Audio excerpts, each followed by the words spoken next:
Olá pessoal, meu nome é Valdir Bittencourt Júnior, sou advogado e professor no ensino superior no curso de Direito.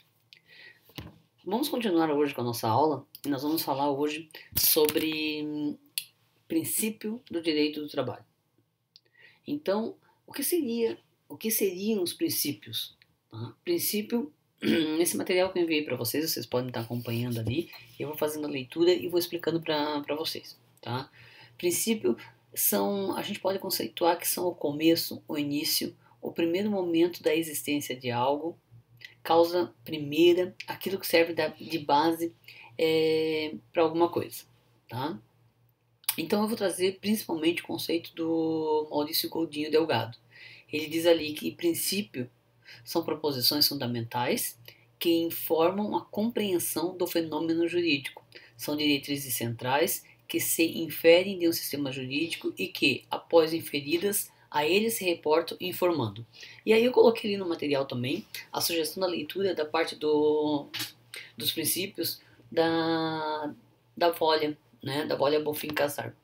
Então, essa seria a introdução no assunto dos princípios. Vocês vão lembrar que cada disciplina do direito possui seus princípios próprios. Tem os princípios gerais do direito e tem os princípios específicos de cada disciplina. Princípios do direito material, princípios do direito processual, princípios do direito material do trabalho, né? E do princípio do direito processual do trabalho também. Vamos trabalhar aqui só com os princípios do direito material do trabalho. E nós vamos ver essa importância, né? Por que no direito do trabalho, não que nas outras áreas do direito também não tenha importância, mas por que dentro do direito do trabalho os princípios têm uma importância tão grande? Vocês vão ver que isso aí está muito linkado com a questão das fontes, da hierarquia das fontes dentro do direito do trabalho, tá? E aí esses princípios eles possuem funções. Os princípios, a gente pode dizer que os princípios possuem três funções. Vocês vão observar que ele tem uma função informativa, uma função interpretativa e uma função normativa, né? Na função informativa, nós podemos dizer que ele atua na fase pré-legislativa, orientando os legisladores na formação da lei, de modo a evitar que se criem normas em sentido restrito que venham a colidir com os princípios constituídos. Então, o ideal seria que todos os nossos legisladores, né, todas as pessoas que venham a legislar, ou até a gente poderia dizer também, né, a questão na medida provisória, que é um ato do próprio presidente da República, que tem essa visão dos princípios dentro daquela matéria que vai estar legislando. Por quê? Porque dependendo da falta de conhecimento desses princípios, essa norma ela já pode nascer com vícios, né, que podem dar direito a nulidades ou já ser nulo, né, desde o seu nascimento. Então, a função informativa dos princípios é muito importante por esse motivo. Tem uma função interpretativa, porque os princípios se prestam à compreensão dos significados e sentidos das normas que compõem esse ordenamento jurídico, orientando o operador do direito. O que seria isso? É através desse princípio que ele pega a norma, o operador do direito, e ele consegue dizer: ah, aqui essa norma ela está sendo inconstitucional. Não, aqui essa norma está colidindo com o princípio X, com o princípio Y, com o princípio Z. Por isso que saiu recentemente, vocês todos devem ter conhecimento da medida provisória 927, que ela vem alterando situações dentro dessa relação de emprego. E algumas situações ali nós estamos analisando porque pode estar tendo um pequeno conflito, né? Por quê? Porque não foi observado determinados princípios. Então a gente pode trazer até princípios constitucionais. Nós vamos falar de direito, de princípios, direito à dignidade da pessoa humana, que pode estar entrando em conflito.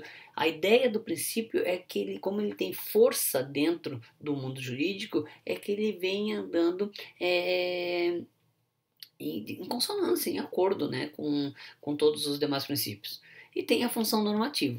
Tá? A função normativa é voltada também para o operador do direito, que aplica os princípios aos casos concretos que lhes são apresentados. Exemplo: os princípios da norma mais favorável. O que é o princípio da norma mais favorável? Nós vamos ver e nós vamos conhecer esse princípio aqui.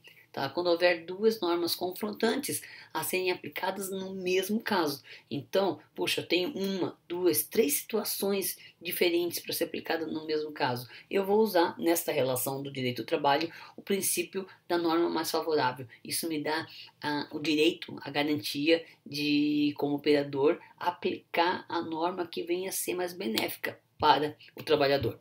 Tá? Mas a gente vai entrar nesses princípios agora ali de forma individualizada e vamos explicando todos eles. Tá? O que a gente tem que entender também aqui nessa situação? Que esses princípios, tá, eles vêm no sentido de fortalecer, porque a nossa ideia inicial, quando nós começamos, sempre é bom a gente revisitar lá no início do direito do trabalho, que ele nasce do movimento social, ele nasce da luta dos mais fracos, por lutas de direitos e de essas conquistas, né? Esses princípios vêm garantir que essas conquistas continuem sendo respeitadas. Tá? Então vocês vão observar que eu dividi ali, vejam, eu trouxe alguns dos princípios, vocês vão encontrar doutrinadores que podem trabalhar com outros princípios, trazer mais princípios. Esses princípios que eu trouxe são os princípios, poderíamos dizer, os básicos. Então se a gente pegar Godinho, se a gente pegar Bezerra Leite, se a gente pegar deixa eu ver, Godinho, Bezerra Leite, Avoli, a gente vai estar falando desses princípios que são os princípios básicos aí. Tá? Esses são os principais que a gente vai aplicar dentro do direito do trabalho. Então eu trouxe eles ali e a gente vai passar um por um, tá? Para que fique mais claro de a gente poder entender isso no dia a dia. Eu coloquei assim, ó, vocês vão ver que nesse slide tem 6 linhas ali, A, B, C, D, E, são 6 linhas que eu coloquei. Tá? São os 6 principais, mas 2 dali eles se abrem em subgrupos. Né? Então, quando eu falo do princípio da proteção ao trabalhador, eu vou ver que eu tenho mais 3 princípios ali dentro. Então, eu não posso dizer... O ideal é que vocês peguem essa aula e acompanhem pelo menos com esse material que eu estou mandando para vocês, porque ali eu tenho princípio do indúbio pro mísero, princípio da norma mais favorável, princípio da condição mais benéfica. São princípios que são diferentes, tá? Mas ele é ligado a um princípio mãe, padrão ali, que é o princípio da proteção ao trabalhador. Quando eu falo do princípio da proteção ao trabalhador, eu estou falando que ali dentro nós temos uma situação que é princípio indúbio pro mísero, não estou falando da norma mais favorável, eu estou falando da condição mais benéfica, e eu preciso entender como se aplica e como funciona cada um desses princípios. Tá? Então vamos lá. Vamos começar pelo princípio da proteção ao trabalhador. Vocês vão ver que eu coloquei ali no material princípio da proteção ao trabalhador e entre parênteses eu coloquei hipossuficiente. Por que hipossuficiente? Sim, porque o trabalhador nessa relação de um lado o empregador com o capital, do outro lado o trabalhador, o empregado com a prestação desse serviço, com a força física ou a força intelectual, tá? Nesse lado, esse carinha aqui, que não é o detentor do capital, que é o trabalhador, ele é mais fraco nessa luta. Então, por isso que dentro do direito do trabalho, nós temos a questão do hipossuficiente, que por acaso é o que se aplica lá no Código do Consumidor. Quando a gente fala assim, a gente pede inversão do ônus da prova, a gente fala assim, olha, eu quero inverter o ônus da prova porque o consumidor ele é a parte mais fraca nessa relação. Né? Porque o detentor das informações é geralmente a empresa fornecedora. O detentor dos documentos dessa relação do trabalho geralmente é a empresa. Então fica mais fácil para a empresa provar que o trabalhador está falando algo, se tem razão, se não tem, do que o próprio trabalhador, que muitas vezes ele acaba trabalhando em regime de horas extraordinárias, mas não consegue registrar o ponto, não consegue ficar com comprovante. Por quê? Porque a empresa não deixa. A empresa fala assim, Joãozinho, vem aqui. Hoje você vai trabalhar até as 10 da noite, tá bom? Ah, beleza, vou trabalhar. Mas assina aqui o teu registro ponto, que você entrou 8h30 e vai sair às 18h30. Daí o Joãozinho pensa, puxa, mas eu não vou ficar até as 10h30 da noite. Daí o patrão fala assim, vai, mas aí para não configurar a hora extra, depois vai ter todos os encargos em cima, tu coloca que está saindo às 18h30 e depois eu faço um acerto por fora, né? Extra folha. Tá certo isso? Não, isso não tá certo. Tá? Mas acontece muito. O problema que vocês vão visualizar do senso comum, do seu vizinho que não faz direito, que não é envolvido na área, é que parece que quando nós falamos que o trabalhador, na grande maioria, ele é sim explorado, parece que nós estamos falando algo que é totalmente fantasioso. E não, para quem trabalha dentro do direito do trabalho, tá, consegue ver realmente que acontece isso todos os dias. É por isso que tem uma demanda de processo muito grande. Ah, não é porque qualquer um, né, vamos colocar aqui, qualquer pessoa mau caráter trabalha, entra na justiça e leva. Não, não é verdade. Se isso acontecia há muito, muito tempo. Hoje não é assim. Por quê? Porque nós precisamos deixar claro que tem um fator importante, que é o ônus da prova, né? Lá em teoria geral do processo, a gente estudou, de quem é o ônus da prova? De quem é o dever de provar? E aí a gente tem que, para quem não lembra, vale a pena ir buscar e revisitar o que é o ônus do fato constitutivo, impeditivo, modificativo, extintivo. Isso tudo eu preciso saber, porque isso aí vai caminhar comigo durante toda a graduação, né? E toda a minha vida profissional. Então, o princípio da proteção do trabalhador, ele vem com esse olhar. Ele vem dizendo assim, olha, trabalhador, você é a parte mais fraca, hipossuficiente, tá? Diferente do que veio fazer a reforma trabalhista em 2019, que pegou uma determinada categoria ali e falou assim, olha, esse povo aqui não vai ser mais considerado hipossuficiente. Quem é que não é mais considerado hipossuficiente? Aquele que tem nível superior e aquele que ganha um salário igual ou superior ao teto da Previdência Social. Puxa, o que o legislador lá entendeu? Se o cidadão tem nível superior e ganha mais de, vamos colocar aqui hoje, mais de 10 mil reais, ele não pode ser considerado hipossuficiente. O que veio se trazer com isso? Veio se dizer que todo aquele que tem um nível superior e que tem um salário razoável, ele não pode dizer que ele não é conhecedor da lei, porque se ele conhece a lei, ele não vai aceitar que o trabalhador faça algo de forma ilegal. Tá, na prática, isso acontece? Claro que não. Você pode ser o gerente, você pode ser o diretor, você pode ganhar 20 mil. Mesmo que você não concorde com a alteração que o seu superior está fazendo, a alteração contratual, você vai acabar assinando, você vai acabar aceitando. Porque mesmo que você tenha nível superior, mesmo que você tenha um salário razoável, se você não aceitar, a probabilidade de você ter esse contrato rescindido é muito grande. Então é por isso que não dá pra gente entender que só o fato de ter um nível superior, só o fato de ter um salário num piso acima da Previdência, vai dar essa garantia de que essa pessoa não será lesada. É por isso a importância do direito do trabalho dentro da nossa sociedade.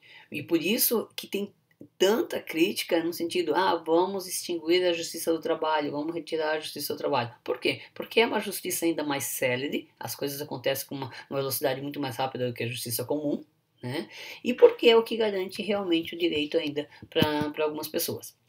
Dentro desse princípio da proteção do trabalhador, tá, nós vamos abrir em 3 outros princípios. Nós vamos falar do princípio indúbio pro misero / operário, que é parecido, a gente pode usar como analogia na dúvida em pro réu, né, lá do direito penal. Aqui é diferente, mas é aquela coisa assim, não é qualquer dúvida, tá? Mas na dúvida vamos favorecer o operário, o princípio da norma mais favorável e o princípio da condição mais benéfica.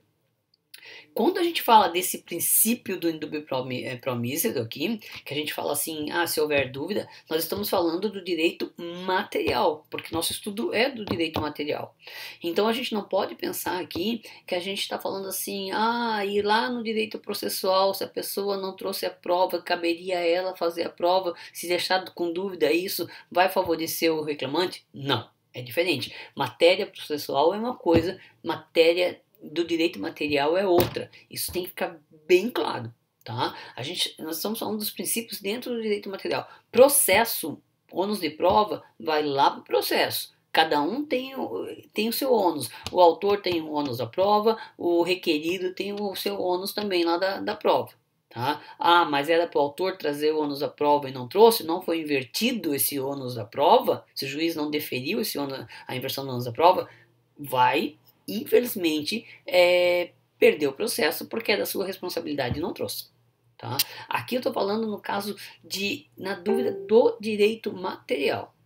Tá? É no direito material, se houver alguma dúvida, ficou alguma lacuna, tá? E mesmo sendo o autor trazendo, aí sim, nesse caso, vai se favorecer o operário. Princípio da norma mais favorável. Tá? Veja, a gente às vezes confunde quando eu falo de princípio da norma mais favorável e do princípio da condição mais benéfica. Condição é uma coisa, norma é outra. Norma, eu estou falando do direito positivado. Tá? É exatamente isso que eu estou falando. Isso quer dizer, eu tenho lá o Joãozinho, ele trabalha na empresa X. Ele trabalha em regime de hora extraordinária. Hora extraordinária nós não vimos ainda, vamos ver adiante, eu estou falando de horas extras, tá? E aí a Constituição vai falar que trabalhou acima da carga horária permitida por lei, o mínimo que se tem que pagar é 50% de adicional. Se eu estou falando que tem que pagar um mínimo de 50%, eu posso pagar 40%? Eu posso pagar 20%? Não. Ah, mas tem um acordo coletivo, tem uma convenção coletiva. Não, eu não posso fazer nada que venha contrariar esse direito constitucional garantido. Tá? Entretanto, se a Constituição diz que eu tenho que pagar um mínimo de 50% e existe uma outra norma, um acordo ou convenção dizendo que aquela categoria terá 70% de hora extraordinária, eu tenho duas normas sendo aplicadas na mesma categoria. Tá? Qual que eu vou aplicar? Eu vou aplicar a mais favorável. Aqui vai ser melhor para o obreiro. Então, se eu tenho uma Constituição dizendo que é 50% de hora extraordinária e uma outra convenção dizendo que é 70%, eu vou aplicar essa de 70%. Tá? O princípio da condição mais benéfica, eu estou falando da condição de trabalho. Tá? É por esse motivo que nós vamos ver que é proibido por lei redução de salário. Entretanto, tem algumas exceções. Vamos lá. Vamos dar um exemplo no sentido de que existem uns adicionais de insalubridade. Ah, o que é insalubridade? Nós vamos ver depois, lá na frente. Mas insalubridade, a gente está falando de situações que o obreiro trabalha e que é nocivo para a sua saúde. Ele trabalha num ambiente que é prejudicial. Então ele vai ganhar um percentual, dependendo do grau da insalubridade, que a gente vai ver depois, ele vai ganhar um percentual. Então vamos supor que esse Joãozinho ele tenha um salário de R$ 2.000. E aí ele tem um adicional de insalubridade de 20%. Tá? Trabalha numa condição lá onde é insalubre. O empregador quer tirar ele dessa condição que está fazendo mal para a saúde dele, quer colocar para uma outra situação, tá? Para uma outra função. E nessa outra função, ele vai retirar esse adicional de 20%. Então, quer dizer, ele ganhava 2.000 mais 20%, vai ficar só com os 2.000. Pode. Nessa situação pode. Por quê? Porque a condição é mais benéfica para a saúde do obreiro. E aí a lei permite que o empregador, tirando esse obreiro de situações que é de perigo ou que é nociva para a saúde dele, ele tem o direito de tirar esses adicionais que são pagos por estar submetido nessas situações que não são as adequadas. Tá? Entretanto, eu estou olhando a condição de trabalho mais benéfica para ele. Tá? Então, essa situação eu tenho o princípio da condição mais benéfica. Se ele ajuizar a ação dizendo assim, olha, a empresa fez errado, não está mais me pagando os 20%, a empresa vai dizer na defesa, eu utilizei o princípio da condição mais benéfica, é mais benéfico essa condição para ele, para a saúde dele. E isso a própria lei permite retirar esse adicional. Com base nisso, a gente falou agora aí somente sobre o princípio da proteção do trabalhador, abrindo entre o princípio do indúbio pro miserum, a norma mais favorável e a condição mais benéfica. Tá? Eu vou fazer outros vídeos, cada um, vou tentar juntar, é que esse já está em 19 minutos, eu vou fazer outros vídeos para a gente ir fracionando os princípios aí. Tá? Dúvidas a gente já vai conversando, ou marcamos a aula online, ou coloque, como eu vou compartilhar no canal, coloque comentário ali, mas os meus alunos da graduação, nós vamos ter um acesso direto pelo portal da faculdade, para a gente ir sanando as dúvidas e fazendo aí, quem sabe até uma aula online bem breve em relação a esses princípios aí. Tá bom? Um grande abraço. Compartilhe o vídeo se vocês gostaram, né? Principalmente os meus alunos, os brothers. Compartilha o vídeo.